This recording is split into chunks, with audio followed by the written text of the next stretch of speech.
did it. Can you give me some water, please?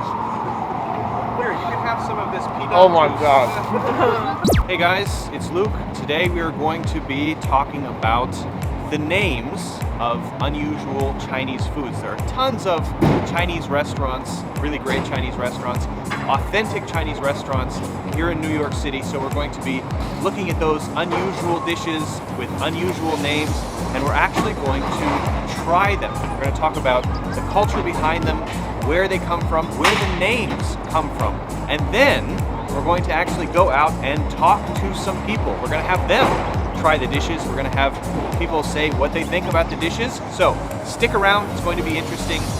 Let's get started. The first one we're going to talk about is probably a classic to you. It's one of the first dishes that people think of when they think of Americanized Chinese food. That is General Tso chicken.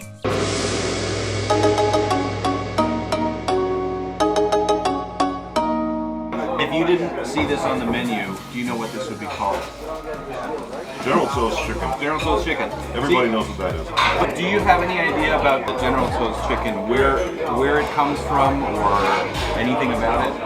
I know that it's on every single menu of every Chinese restaurant in the United States. The name actually, if you go to the place where this is supposed to have come from, the General Tso himself, he would have no idea what this was. He never ate this. No? Nobody who knew him ate this. So how did it get Nobody who lives there ate this. No, so the name was actually, there's a little bit of controversy around where the name came from, but there was a general named General Tso who lived in Hunan. He was a well-known general at the time, and so there was a reference to his name that has nothing to do with the chicken, nothing to do with food, nothing to do with his hometown, and someone sort of grabbed it out of the air when they were coming up with the dish in America. Mushu pork is a classic. People in China won't know exactly what mushu means. If you say, hey, what's mushu? They'll say, oh, I don't know what mushu is.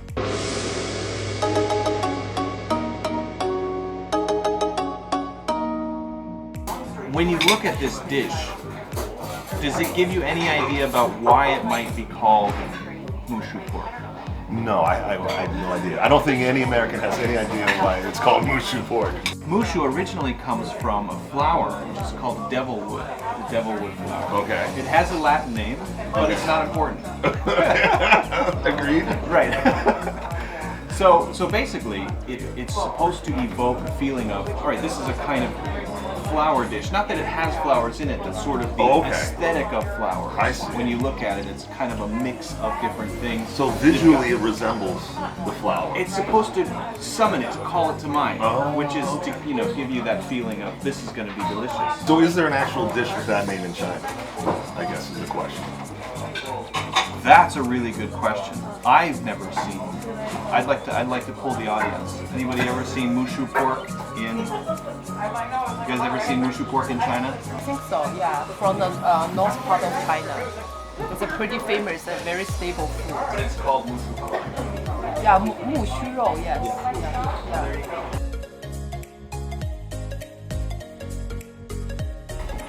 Yeah. It's quite good. Yeah. Quite good. Yeah, it is pretty good. Now, one of the most classic dishes, Chinese dishes, anywhere in the world is wonton.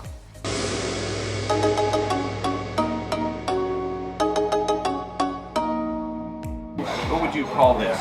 Do you know what this is? What looks like wonton soup. It's wonton soup. Wonton soup. Actually, when you say wonton soup, you're speaking English. Oh, really? Yeah. Not So again, you're not- again, not a Chinese word. It's not it's related to a Chinese word. Okay. But if you look in the dictionary, you will find wonton as a word, just like you would find any other English word. It's actually related to a word that's pronounced differently in China, but it's Wonton or Hundun, and people in China eat almost exactly the same thing. This is very authentic. But if you went to a Chinese restaurant, an American Chinese restaurant, it would probably taste the same. Oh yeah. I would imagine. Yeah. Now, one of the other dishes we're going to talk about today is stinky tofu. The interesting thing about stinky tofu is it's actually the same in Chinese and English. It's called stinky tofu because it's stinky. In Chinese, it's chou tofu. And if you walk down the street in China, you will smell it. Street food, You'll see a lot of street food stands. The one thing you're going to smell is stinky tofu. Now, what people say is that, oh, it smells bad. It smells like dirty feet, but tastes great. My opinion, it smells bad, tastes, yeah. And so we're gonna actually we're gonna go out and we're gonna talk to some people and see what they think of stinky tofu and see if they like it.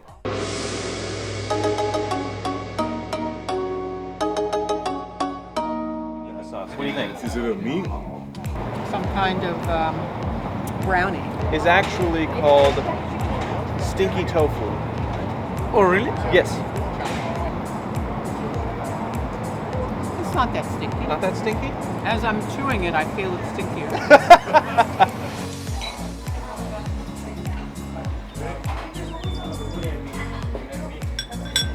I see where the stinky name come from, but I mean, You like it? yeah, it's not bad. Not bad? Okay. So this is just fermented tofu. That's all it is. It's tofu that's fermented.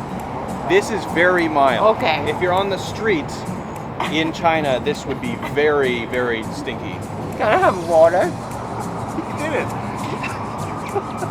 I really respect you. I have great respect for you. Oh my god. Oh my god. Oh. Wow. You're mean. I didn't realize it was gonna be abused on camera today. That wasn't in my day plan. Oh. Good face. People love it in China. It's very popular street food. You see it pretty much everywhere. I see you still got it here. Yeah, I do. I'm probably 5 pounds long. All right, guys. Thank you. Thank you for the facial expression there. Have a good one.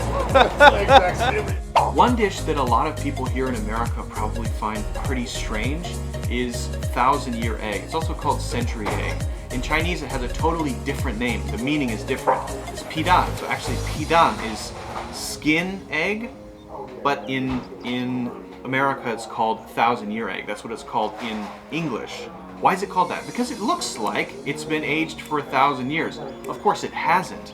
Actually, it's made using salt and clay and some other things and then aged. So it's a preserved egg, and it looks like that because of the acidity in the egg. The acidity in the egg goes up and it changes the color, makes it look like it's 1,000 years old.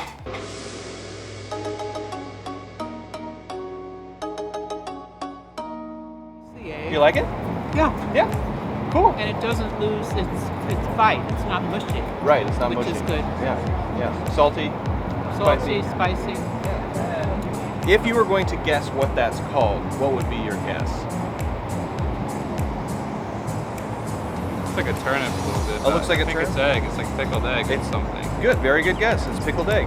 So this dish is actually called 1,000-year egg.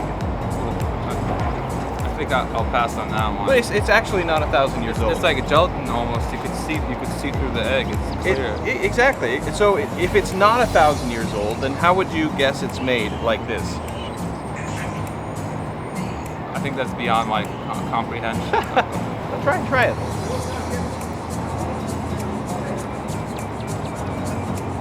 What do you think? That's all right. It's good? All right, so last time I ate this was in front of a room full of Chinese businessmen, and they were all just laughing hysterically at me. Now It we was could a do very the same. humiliating experience. Are you gonna make me do it on camera for the whole world to see? Okay. He's eager. I respect the audacity that you have. You just put the whole thing down after a meal. Oh my god. Thoughts? Weird. Why do you think it's called 1,000-year egg? Because they leave it sitting there for a while until I guess that weird color. Well, yeah. Not 1,000 years though. You want to try one? Have you tried this before? No. So actually, this is just a preserved egg. That's all it is. It's preserved in salt, basically, and it changes the pH of the egg, so it goes up, so it changes color. Really, that's it? Yep, that's it. Only a few weeks, not 1,000 years. Only a few weeks. But you thought it was when you. No, that looks like nasubi. That looks like eggplant. So have you had this before? Have you ever tasted this? But in Japan, like we've had like egg that's like in a broth and it's soaked in. Well, damn. But that's just like. Okay. I don't want that anymore. You might. Egg. But actually, in Chinese, it's not called 1,000-year egg. It has a totally different name. What is it? It's pidan, which is skin egg. Go figure. I'd rather go with 1,000. Yeah, I agree. So, as I dig into this final pidan, I think they're pretty much all gone. I hope you guys have enjoyed this video and this food adventure. I know I certainly have.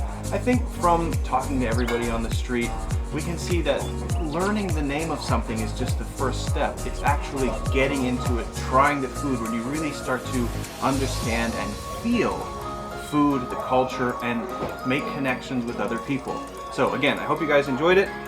We did this video with News China, and we're here at Hunan House. It's been really fun, and we're going to be doing more videos like this in the future.